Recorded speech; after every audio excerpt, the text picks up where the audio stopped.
welcome back to the Deff Head Dice 2012 Spring Friendly BatRep Tournament Series. We're on to Round 2, Game 1, Part 2 of Orks vs. Tyranids, and we're into Tyranids Turn 2.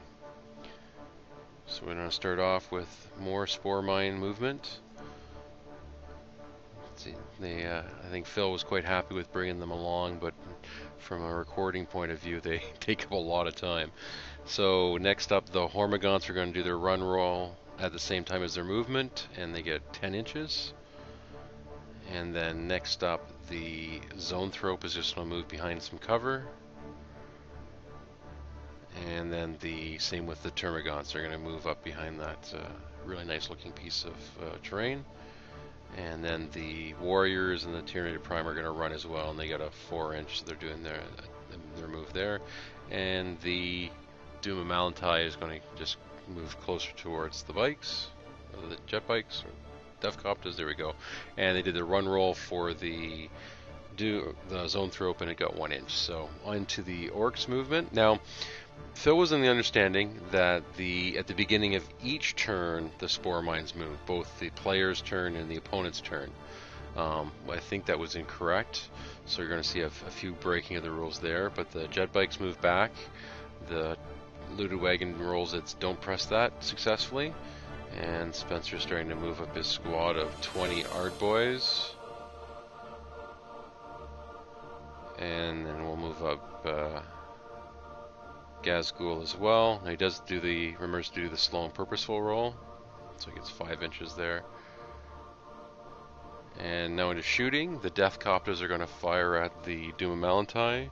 They get 4 twin link shots, 3 of those hit. He gets 3 wounds. Phil makes 2 of the saves, fails 1, and that takes out the Doom. Next up, the boom gun's in a fire.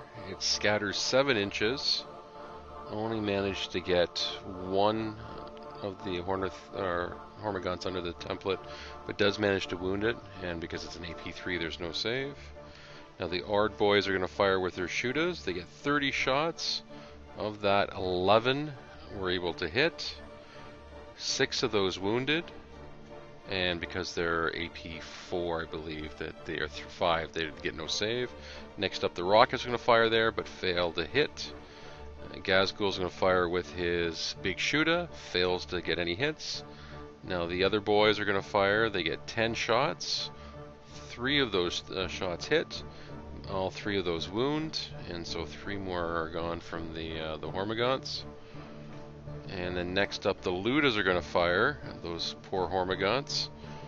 Now they get 2 shots each, with 16 shots, 4 hits, 2 wounds, and 2 kills. So that brings us to the end of turn 2. So really the only thing, we saw a lot more activity on the Orc side, shooting at that one squad of Hormagaunts. But other than that, there really hasn't been much activity. I think Spencer's original tactic, and at my suggestion, was having him sort of castle himself in that corner and make the Tyranids run towards them. And that seems to be working for him so far. So click on the link to see part 3. As always, we ask, if you like these videos, please subscribe. That way you know people are watching them and want to see more. Like it as well. And if you have any comments, suggestions, corrections, all that fun kind of stuff, drop a comment in the section below and let us know what you're thinking. And stay tuned for part 3.